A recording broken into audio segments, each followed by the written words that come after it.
মিত্ররা তোমরা সবাই খাও, আমি সুগ্রীব দাদাকে দেখে আসছি। এখন না, লাড্ডুর আর একটা থালা পর, তারপর তুমি চলে যাবে সুগ্রীব দাদার কাছে। আচ্ছা ঠিক আছে।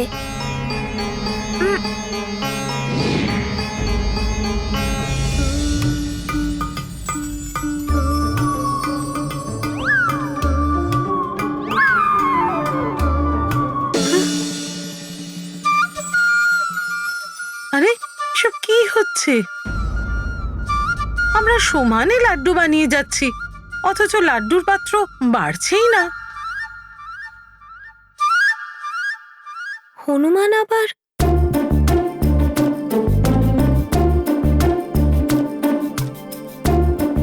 কিন্তু হনুমান তো এখানে নেই।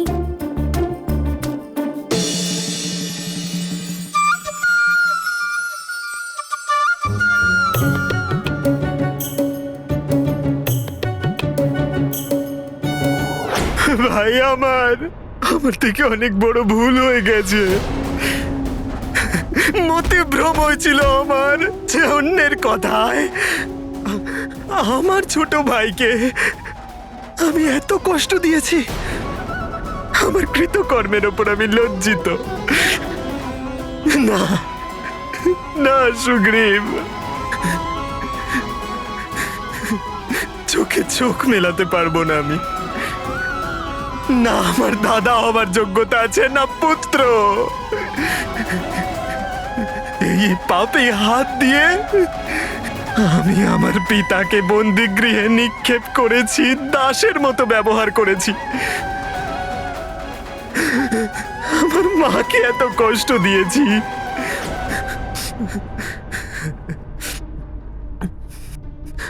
এই হাত মহাপাপী। এই হাত দিয়ে আমি তোমায় আঘাত করেছি। এমন হাত তো নষ্ট হয়ে যাওয়া উচিত। এমন হাতের নষ্ট হয়ে যাওয়াই উচিত। দাদা, এরকমটা করবেন না দাদা।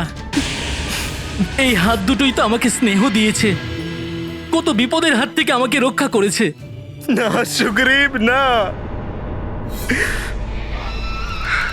আমার কৃতকর্ম আমায় একা করে দিয়েছে, খুব একা করে দিয়েছে সুগ্রীব।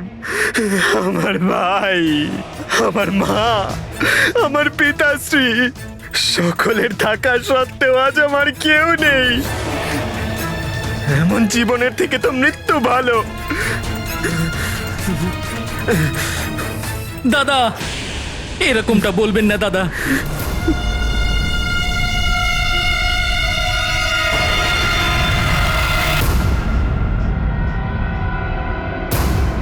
আমার চোখের ওপর শক্তির লোভের আবরণ পড়ে গেছিল। কে শত্রু, কে মিত্র, কে নিজের, কে পর, এসব হিতাহিত জ্ঞানই ছিল না আমার।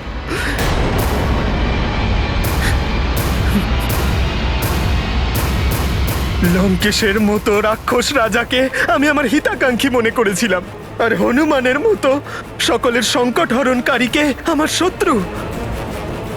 আর পরিণাম দেখো, সম্পূর্ণরূপে একা হয়ে গেছি আমি সুগ্রীব। আমার ভাতৃস্নেহে আলিঙ্গন করে, আমার অশ্রু মুছে আমার হৃদয়ের পীড়া কম করার মতো কেউ নেই সুগ্রীব, কেউ নেই আর।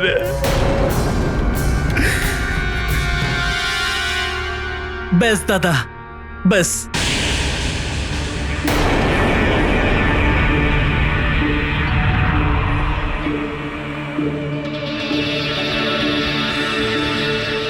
যদি সত্যিই আপনার হৃদয় পরিবর্তন হয়ে থাকে, তাহলে শুধু আমি কেন, আমরা সবাই আপনার সাথে আছি দাদা।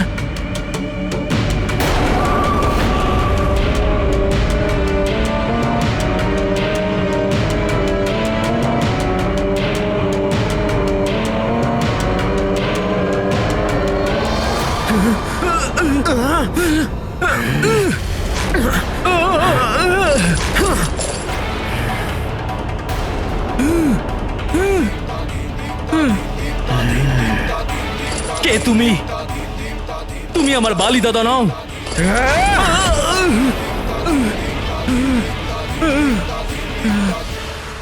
আমি যেই হই না কেন, তোমায় তোমার বালি দাদার কাছে নিয়ে যাওয়ার জন্যই এসেছি।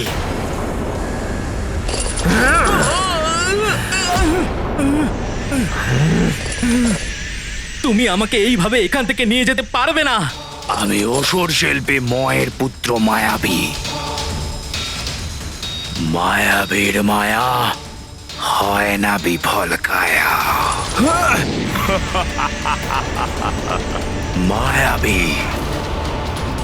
মায়াবীকে কেউ কিছু করতে বাধা দিতে পারে না। তোমার ওই হৃদয়সী বানরও নয়।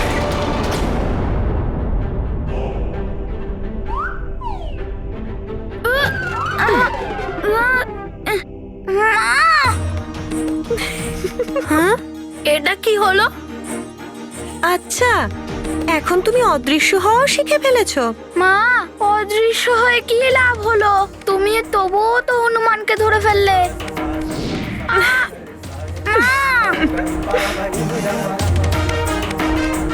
আমি তোমার মা, বুঝেছো? পুত্র অদৃশ্য থাকুক বা কোথাও লুকিয়ে থাকুক, মা কিন্তু তার উপস্থিতি সম্পর্কে ঠিক জানতে পারে। আর আমি তোমাকে আগেও বলেছি না, নিজের দৈব শক্তির প্রয়োগ তখনই করো যখন তার প্রয়োজন পড়বে। এমনি এমনি করে না পুত্র। আচ্ছা আচ্ছা, ঠিক আছে, এবার তো কানটা তো ছাড়ো। माता मन अंतर अखियानी सुत कर लीला वह पहचानी दे उपदेश सजग जग हीता राम काज लगी शक्ति पुनीता करत मारुति क्षमा याचना लीला धर की सुहावन महिमा जग देखे यह पावन लीला माता भावन जग प्रियशीला। নতুন শক্তি পাওয়া মাত্রই তোমার উপদ্রব শুরু হয়ে গেছে।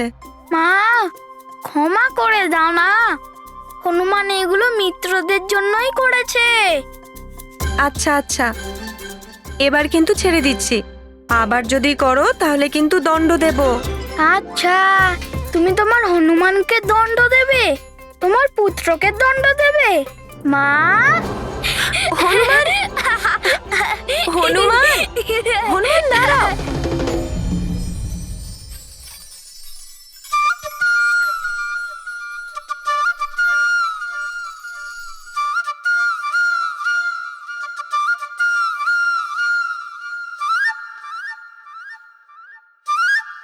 মা, কিছু তো লাড্ডু দাও। হ্যাঁ, সুগ্রীব দাদারও তো খিদে পায় না।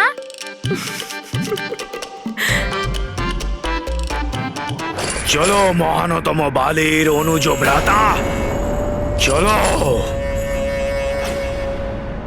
তুমি আমাকে এইভাবে বলপূর্বক নিয়ে যাওয়ার চেষ্টা করো না। তোমার পরিচয় এখন হনুমানের সাথে ঠিক হয়নি। যদি আমি ওকে এখানে ডাকি আর ও এখানে চলে আসে, তাহলে তুমি এখান থেকে যেতেও পারবে না। তোমাকে আমার থেকে ওই বানরও বাঁচাতে পারবে না। চলো। আচ্ছা, হনুমান, হনুমান, চলো। হনুমান, সুগ্রীব দাদা ডাকছে। হনুমান। অবশ্যই কোনো সংকটে আছে।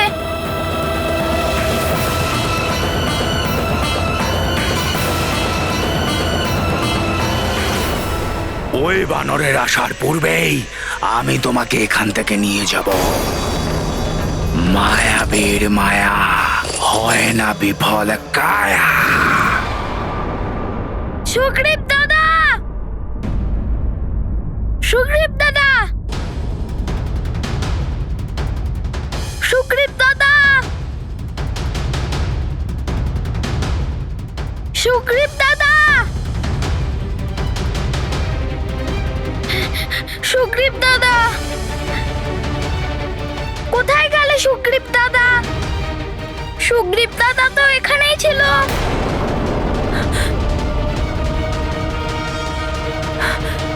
বড় অদ্ভুত ঘটনা তো। কোথায় গেল সুগ্রীব? এই তো খানিকক্ষণ আগে ও এখানেই ছিল, কোথায় গেল? ওর তো কোনো চিহ্নই দেখতে পাচ্ছি না। সুগ্রীব, কোথায় আমার পুত্র? কোথায় আমার পুত্র সুগ্রীব?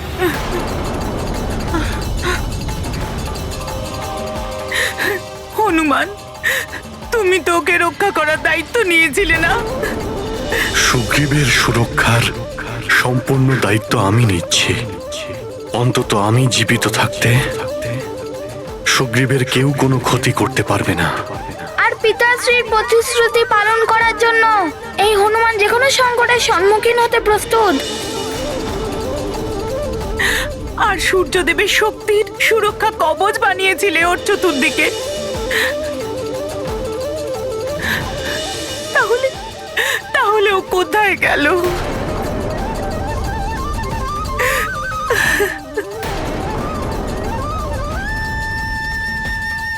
মহারানী মা, এটা তো আমিও বুঝতে পারছি না।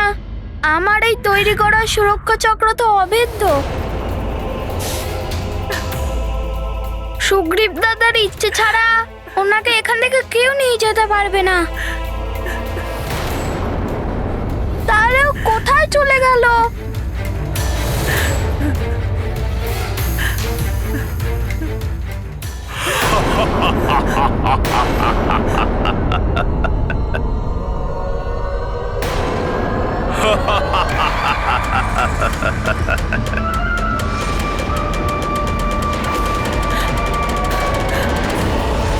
মায়াবী, মায়াবীর মায়া হয় না বিফল কায়া।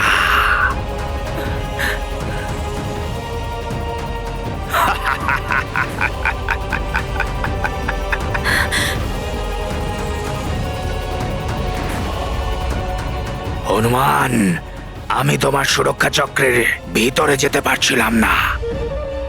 তখন আমি আমার আসরিক ছল দ্বারা সুগ্রীবকে বাইরে আসতে বাধ্য করলাম। এখনো আমার বন্দী।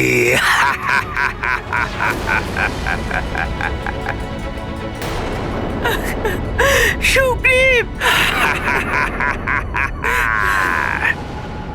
মায়াবী, কোথায় নিয়ে যাচ্ছ আমার সুগ্রীব দাদাকে? কিষ্কিন্ধা আর কোথায়? মহারাজ বালির কাছে। যদি সুগ্রীবকে জীবিত ফিরে পেতে চাও তাহলে মহারাজ বালির কাছে এসে ক্ষমা চেয়ে নাও। তিনি যেন সুগ্রীবের উপর দয়া করে প্রাণদণ্ড না দেন।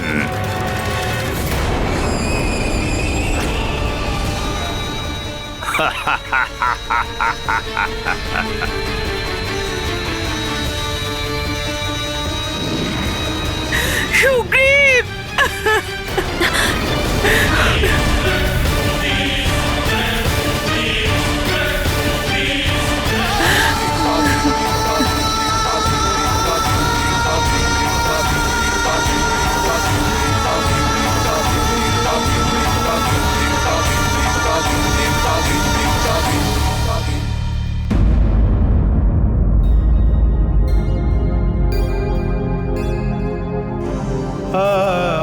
মহারানী মা, আমায় ক্ষমা করে দেবেন। আমি যদি এই অসুরের ছলনার ব্যাপারে একটু বুঝতে পারতাম তাহলে সুগ্রীব দাদাকে এক মুহূর্তের জন্য একা ছেড়ে যেতাম না।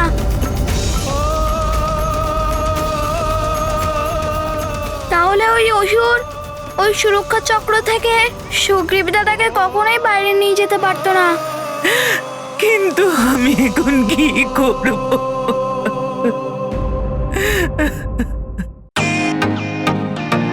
Welcome to Bitten world.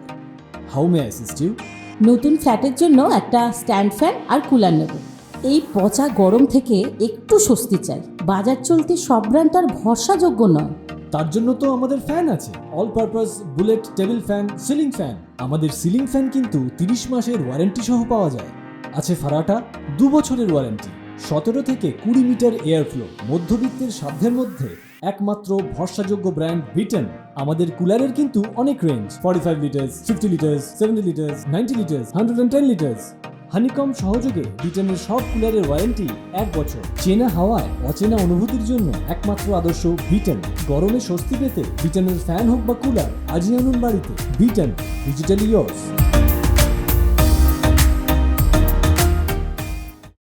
আমি অভাগিনী মা। আমার এক পুত্র অন্য পুত্রের সাথে শত্রুতা করে ওর প্রাণ হরণ করতে চায়। আর বালি বলেছিল যে ও সুগ্রীবকে জীবিত থাকতে দেবে না।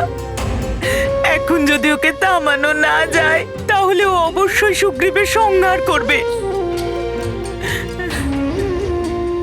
হনুমান কিভাবে রক্ষা পাবে সুগ্রীব? কিভাবে রক্ষা পাবে?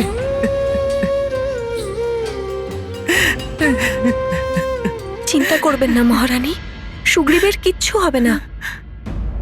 মহারানী অঞ্জনা, আপনি তো স্বয়ং একজন মা। আপনি আমার আর একজন মায়ের দুঃখ বুঝতে পারবেন। যখন সুগ্রীব হনুমানের দ্বারা বানানো সুরক্ষা কবচেও সুরক্ষিত নেই, তখন বালির ক্রোধ থেকে ওকে কে রক্ষা করবে? আর মহারাজ কেশরী আমাকে প্রতিশ্রুতি দিয়েছিলেন যে এখানে আমার পুত্র সুগ্রীব সুরক্ষিত থাকবে। সুগ্রীবের সুরক্ষার সম্পূর্ণ দায়িত্ব আমি নিচ্ছি। আমি বালির চরণে আমার রাজমুকুট রেখে দেব, কিন্তু সুগ্রীবের কিছু হতে দেব না। আপনি তো জানেনই যে বানররাজ নিজের প্রাণ ত্যাগ করতে পারে, কিন্তু নিজের মুকুট কারো চরণে রাখে না। অন্তত আমি জীবিত থাকতে সুগ্রীবের কেউ কোনো ক্ষতি করতে পারবে না। আমার বিশ্বাস খণ্ডিত হয়েছে। এত সুরক্ষা সত্ত্বেও ওই অসুর আমার পুত্রকে নিয়ে চলে গেছে। হনুমান, তুমি তো সংকট মোচন, সবার সংকট হর্তা, কিন্তু তুমিও আমার পুত্রকে, তোমার অগ্রজ সুগ্রীবকে কুশলে রাখতে পারোনি। ভঙ্গ হয়েছে মহারাজ কেশরীর প্রতিশ্রুতি।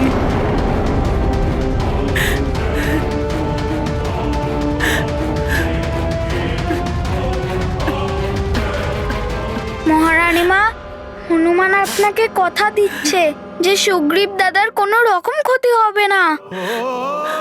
হনুমান এক্ষুনি কিষ্কিন্ধা গিয়ে সুগ্রীব দাদাকে সুরক্ষিত নিয়ে আসবে।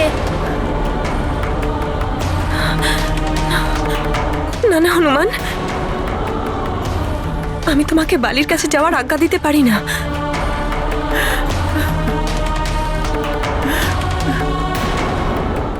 বালির বুদ্ধি সম্পূর্ণ ভ্রষ্ট হয়ে গেছে।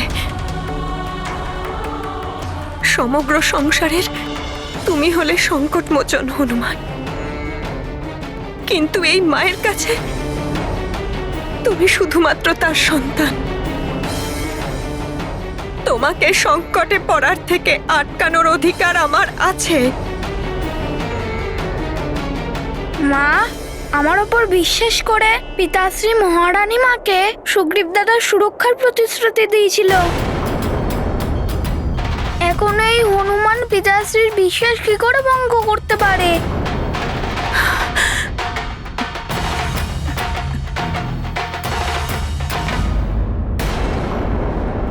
কিন্তু হনুমান, সুগ্রীবকে রক্ষা করার কি আর কোনো উপায় নেই?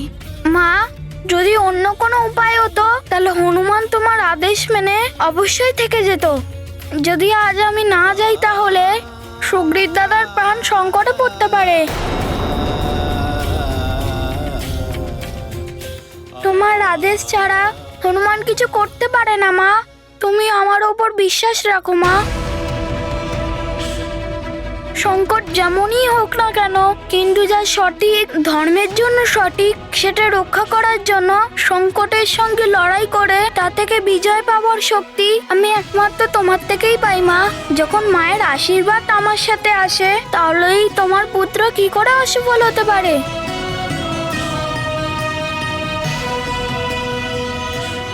হনুমানকে আশীর্বাদ করো মা, যাতে আমি শীঘ্রই সুগ্রীব দাদার সাথে আমি এখানে ফিরে আসতে পারি।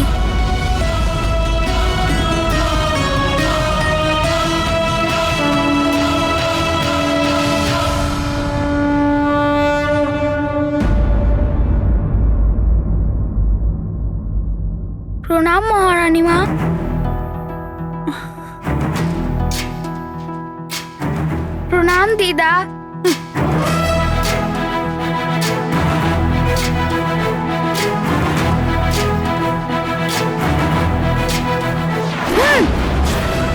ज्ञान गुण सागर जय कपी सती लोक उजागर जय हनुमान ज्ञान गुण सागर जय कपी सती लोक उजागर जय।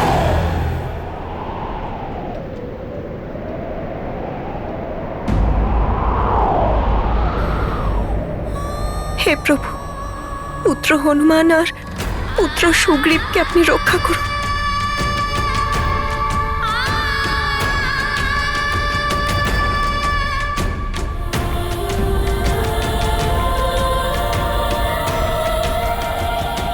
নিশ্চয়ই বালি হনুমানের ক্ষতি করার চেষ্টা করবে। আমার তো ওকে নিয়েও ততটা চিন্তা হচ্ছে যতটা সুগ্রীবকে নিয়ে হচ্ছে। জানি না, হয়তো কুবিচারের বশে বালি কি থেকে কি করে বসবে। আমার হৃদয় ভবিষ্যতের সংকটের কথা ভেবে চিন্তিত হয়ে আছে। আসুরিক শক্তি লাভ করে বালির শক্তি আরো বৃদ্ধি পেয়েছে। মা, এটাও হতে পারে যে ওখানে হনুমানের আমাদেরকে প্রয়োজন পড়বে। আমাদেরও মহারাজ কেশরীকে নিয়ে কিষ্কিন্ধার উদ্দেশ্যে যথাশীঘ্র যাত্রা করতে হবে। আমি এত স্বার্থপর কি করে হয়ে গেলাম?